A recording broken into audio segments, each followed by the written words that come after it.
আসসালামু আলাইকুম। Hello viewers, welcome to my channel. কেমন আছেন সবাই? নিশ্চয়ই খুব ভালো আছেন। আপনাদের দোয়া ও অনুপ্রেরণায় আমিও ভালো আছি। তাই আজকে আবার চলে আসলাম নতুন আরেকটি রেসিপি নিয়ে। প্রচণ্ড গরম পড়েছে, তাই বেশি বেশি আমাদেরকে পানি খেতে হবে। অকারণে আমরা রোদ্রে যাব না। পাতলা ঝোলের তরকারি খেতে চেষ্টা করব।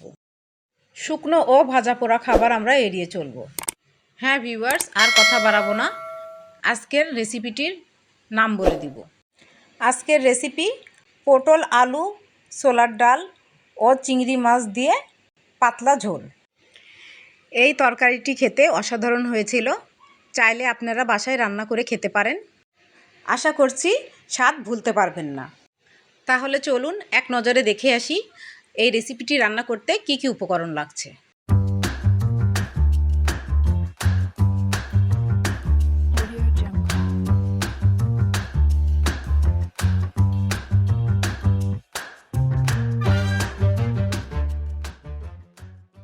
আমি এই রেসিপিটি রান্নার জন্য 5টি পটল ও একটি বড় সাইজের আলু নিয়েছি। পটল এবং আলুর খোসা ছাড়িয়ে ধুয়ে কেটে নিয়েছি। 1 কাপ নদীর ছোট চিংড়ি মাছ নিয়েছি। হাফ বয়েল করা ছোলার ডাল নিয়েছি, হাফ কাপ। এটা অফ ক্যামেরায় আমি হাফ বয়েল করে নিয়েছিলাম। 2 কাপ পেঁয়াজ কুচি নিয়েছি, কয়েকটি কাঁচামরিচ ফালি নিয়েছি। এবার প্রস্তুত প্রণালীতে চলে যাব। তার জন্য একটি কড়াই চুলায় বসিয়ে দিলাম। কড়াইটি গরম হয়ে উঠেছে। আলুগুলো হালকা ফ্রাই করার জন্য 1 টেবিল চামচ সরিষার তেল দিলাম। তেলটি গরম হয়ে উঠেছে। মোটা কুচি করে কাটা আলুগুলো ঢেলে দিলাম। এবার উল্টে পাল্টে হালকা করে ভেজে নিব। আলুগুলো হালকা ফ্রাই করা হয়ে গেছে, এবার তুলে নিব। আবার কড়াইয়ের মধ্যে 1 টেবিল চামচ সরিষার তেল দিলাম। কেটে রাখা পটলগুলো ঢেলে দিলাম হালকা ফ্রাই করার জন্য। পটলগুলো উল্টে পাল্টে হালকা ফ্রাই করে ভেজে নিচ্ছি। পটলের সুন্দর কালার এসে গেছে, হালকা বাদামি হয়ে গেছে। পটলগুলো এবার আমি তুলে নিব। পটলগুলো আমি তুলে নিয়েছি।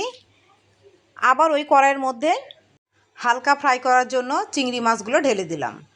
চিংড়ি মাছগুলো হালকা ফ্রাই হয়ে গেছে, এবার আমি একটি প্লেটে তুলে নিলাম। ওই কড়াইয়ের মধ্যে 1 কাপ সরিষার তেল দিলাম। তেল গরম হয়ে উঠেছে, ঢেলে দিলাম পেঁয়াজ কুচি ও কাঁচামরিচ ফালি।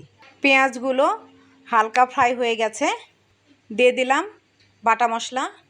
1 চামচ জিরা বাটা, 1 চামচ আদা বাটা ও 1 চামচ রসুন বাটা। হাফ কাপ পানি অ্যাড করে দিলাম। ভালোভাবে মিক্সড করে দিব।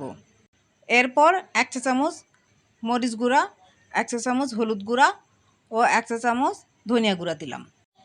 স্বাদ মতো লবণ দিলাম। টেস্টটাকে ব্যালেন্স করার জন্য হাফ চা চামচ চিনি দিলাম। এটা অপশনাল, আপনি না চাইলে নাও দিতে পারেন। মশলাগুলো ভালোভাবে মিক্সড করে দিচ্ছি। মশলাটা তেলের উপর উঠে না আসা পর্যন্ত ভালোভাবে কষিয়ে নেব। মশলা কষানো হয়ে গেছে। এর মধ্যে ভেজে রাখা আলু, পটল ও চিংড়ি মাছ ঢেলে দিলাম। মশলার সঙ্গে সবজিগুলো ভালোভাবে মিক্সড করে দিচ্ছি। মিক্সড করা হয়ে গেছে, ঢেলে দিলাম বয়েল করা ছোলার ডাল। আবার ভালোভাবে মিক্সড করে দিচ্ছি। অ্যাড করে দিলাম হাফ কাপ গরম পানি মশলার সঙ্গে সবজিগুলো কষানোর জন্য। 10 মিনিটের জন্য ঢাকনা দিয়ে ঢেকে দিলাম। এর মাঝে ঢাকনা খুলে উল্টে পাল্টে মিক্সড করে দিব, যাতে নিচে লেগে না যায়। তরকারিটা কষানো হয়ে গেছে, তেল উপরে উঠে এসেছে। ঝোলের জন্য 2 কাপ গরম পানি অ্যাড করে দিলাম। বাই দ্য ওয়ে, আমি রুথি। আজকে আমার ভিডিওটি যিনি প্রথম ভিজিট করেছেন তাকে ম্যানি থ্যাঙ্কস। আমার চ্যানেলে নতুন হয়ে থাকলে প্লিজ সাবস্ক্রাইব করবেন। পাশে থাকা বেল নোটিফিকেশন অল সিলেক্ট করে রাখবেন, তাহলে আমার ভিডিওটি প্রথম আপনার কাছে পৌঁছে যাবে। যারা ফেসবুক ও ইনস্টাগ্রাম থেকে দেখছেন প্লিজ ফলো দিয়ে রাখবেন। বেশি বেশি লাইক, কমেন্ট ও শেয়ার করবেন। আমাকে এগিয়ে যাওয়ার সুযোগ করে দিবেন। আপনাদের অনুপ্রেরণায় আগামীর পথ চলা।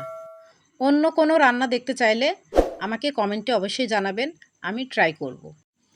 তরকারির ঝোল খুব পাতলা হবে না, একটু গাঢ় টাইপের হবে, তাই মিক্সড করে আবার ঢাকনা দিয়ে ঢেকে দিলাম।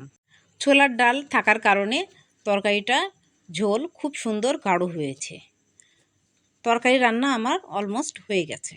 দেখতে যেমন লোভনীয় হয়েছে, খেতেও তেমন সুস্বাদু হয়েছে।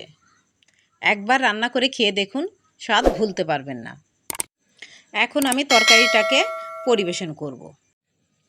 এই রেসিপিটি গরম ভাত, রুটি অথবা পরোটার সঙ্গে, যার সঙ্গেই খান না কেন, অসাধারণ লাগে। পরিবেশন করা আমার হয়ে গেছে। রেডি হয়ে গেল পটল, আলু, ছোলার ডাল ও চিংড়ি মাছের মজাদার সুস্বাদু এই রেসিপি। নিউ ভিডিও দেখার ইনভাইট করে আজকে বিদায় নিচ্ছি। ভালো থাকবেন, ভালো রাখবেন, আমার জন্য দোয়া করবেন। আল্লাহ হাফেজ।